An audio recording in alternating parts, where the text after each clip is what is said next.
when everyone says, "Oh yeah, I want to build bigger glutes," and you seeing them doing squats, it's really quad dominant though. I know. Yeah. So I it's like know. these women giving the wrong message are like, you're not targeting just, it's really quad dominant and glutes is second. So Right. yeah. So, um, what about hamstrings? What would you pair that up with? So that would, depending on which day, probably the first day, um, I, I preach the RDLs, Russian deadlifts. Okay. So it's like a deadlift, but you don't go all the way to the ground and reset it. It's more like, you could kind of compare it to a stiff leg deadlift, but you don't go all the way down to the ground and reset it. You have to keep repping it out. You want to go Okay. heavy on that. That one's pretty tough. So it doesn't just work the hamstring, but it can work the forearms grip strength. But Mm. if you that's for the if you want to work with the barbell still. But another the body weight one. There's a lot of body weight ones. Um, Man, I hate my hamstrings. So there's like glute bridges. Like if you do elevated glute bridges, Yes. and you have Glutes your heels on the bench or a chair, and you push up with the heels only, that targets the glutes and hamstrings a lot. and hamstrings, right? Yeah, so that So, one, and then you could progress with like putting weight on your hip, and it's a yeah, lot those ones tougher. are Yeah, hard. yeah. What about core? Can they work core every day, or what would you recommend these athletes to do if, let's say, like, because I know core is a very big stabilizer in the body. Yeah, If you have a weak core, you're going to have a weak back, or yeah, even like some weak legs, because everything's um, a kinetic chain, right? yeah, So, how often would you tell? How often would you tell an athlete to work core? yeah. Core is very broad. To simplify, it's really the trunk stabilization. But if they want to do like, I, that's more of a ender. You would do it at the end. That wouldn't be in like a primary thing I would program Oh, in. so that wouldn't even be like a warm up. Nah, that would be part of the warm up so that they're warmed up in activating the core when they get into the main Into primary. right, So that's another way to start warming up too. But if they want to end it with like doing abs, I've seen a lot of athletes like, oh, let's do abs, let's do this that workout for your abdominals. I'm not against it, but at the same time, you have to know when to. It's a muscle, so you have to know when to hmm rest it. right. So, So because you're when do you also, rest it? yeah, so you're also doing that when you're doing the practice. You're using your whole abdominals, you're doing your whole core, you're using your whole body still. So, Hmm. you just have to know how to when to listen to your body. Like, if you Right. know it's gonna collapse or you feel sore, don't do anymore. That would push it. Yeah, there's like no point. Yeah. So that's Um, what we did with our athletes. We did microdosing, and that's the way we did it. Microdosing is basically like knowing how they're doing throughout the day. You just ask them, how are you doing? They said they're tired, didn't get no sleep. I didn't eat well. There's sometimes when I took over the team because the coach, he had to go to the football. He had to travel with the football team, so I took over the men's basketball. hmm I would ask them like, "Oh, did you guys eat? How's practice? All that."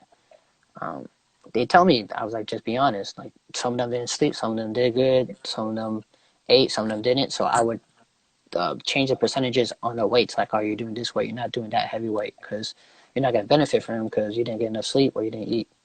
Right. So yeah, so I did that a lot. So you just always gotta talk to your athletes, listen to your body.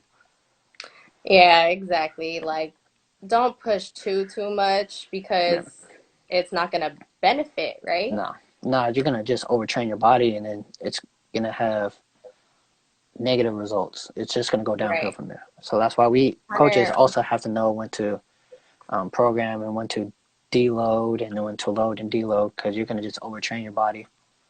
Right. What else was I about to say?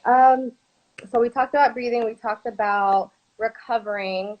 So let's just like do a whole recap.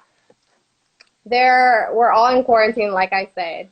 Yeah. Um, if there are certain keys you would want to tell an athlete or anybody or any player right now that's trying to stay in shape, what do you want them to focus on? I And want let's say, let's say like they're going back to season like right when this is done, or they're going back to their regular training. Yeah, What do you want them to focus on in order for them to stay in shape? that just they have to go out running. I think the first thing they're gonna do if they go the next day, like, all right, we're gonna do some conditioning. You Mm-hmm. want to stay in condition, or whatever the sport is, whatever the demands is. I know that they're gonna make you run when you get back. They're gonna make you probably do suicides when you get back. Yep. 18s, 17s, whatever you want to do. They're gonna make you run across the whole field, 100-yard sprints for a certain amount of reps. So stay in shape. So I Right. know California law.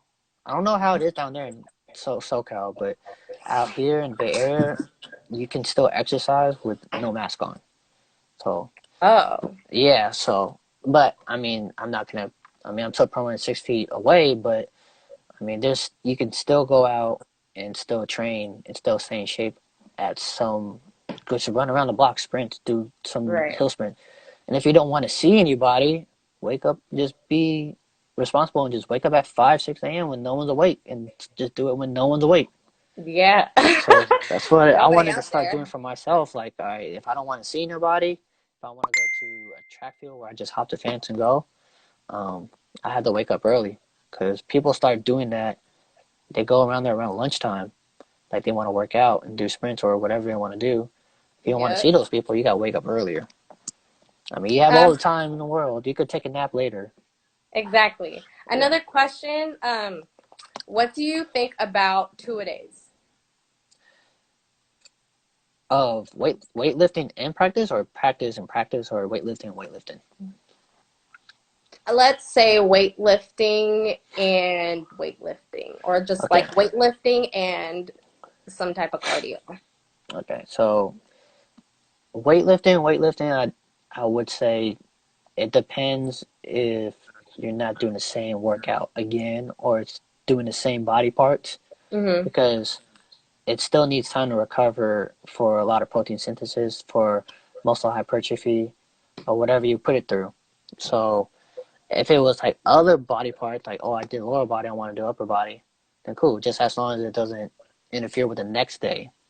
Right. Um, I would suggest if you want to have a good active recovery, yeah, weight lift and then you could run after.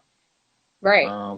But the running, it doesn't have to be sprints. It doesn't have to be where you're almost out of breath. It's literally just cruising because that's active recovery. So the active recovery is very good for um, getting the blood still circulating throughout the body so it can recover faster.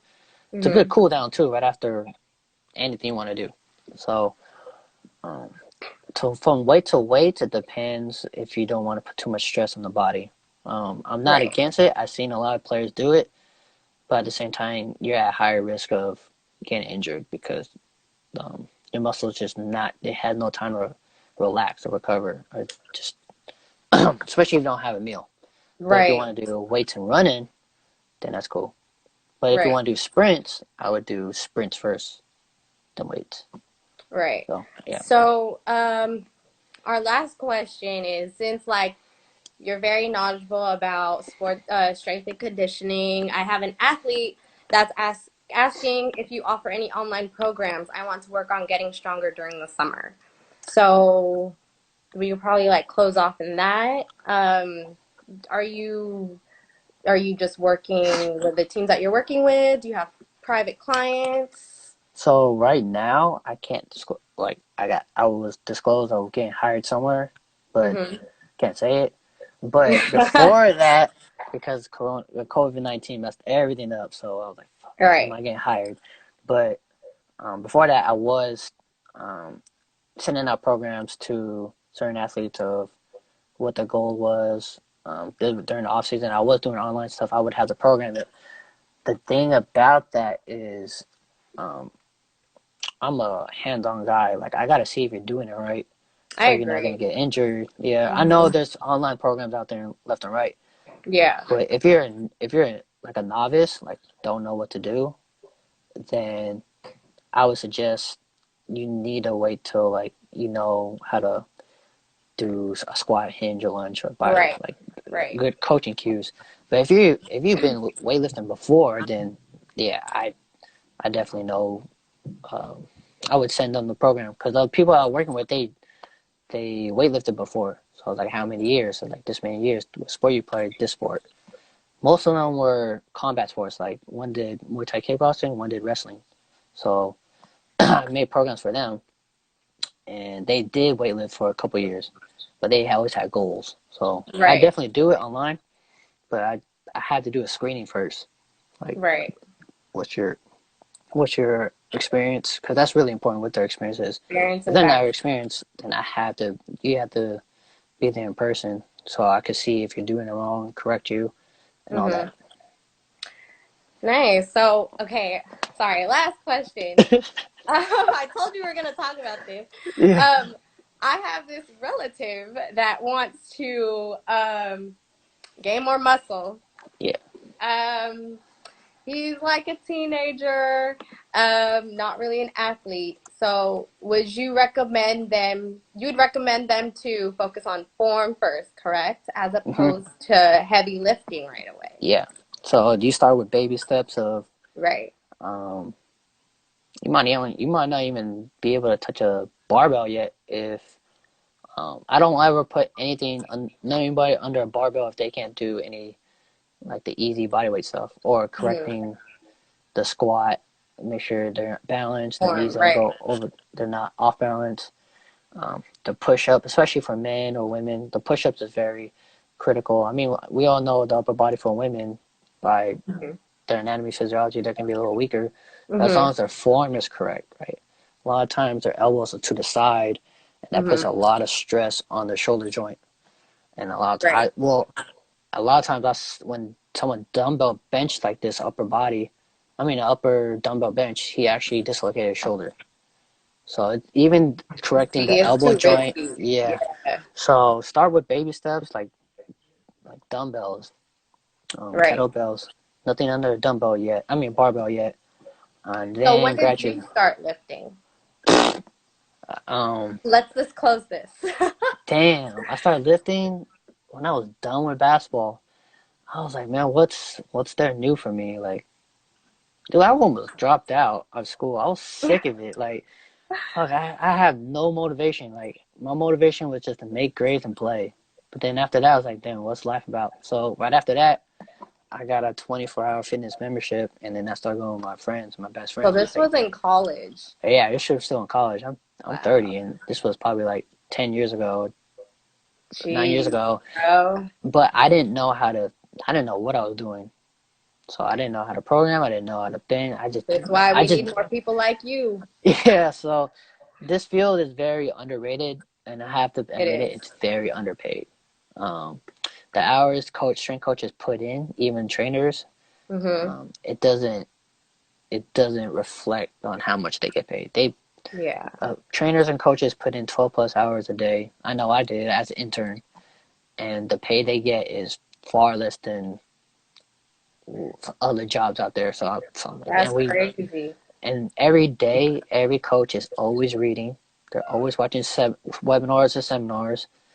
Um, Yeah, y'all put the work in. yeah. So Yeah. I, yeah. So But thank you. We're almost out of time here.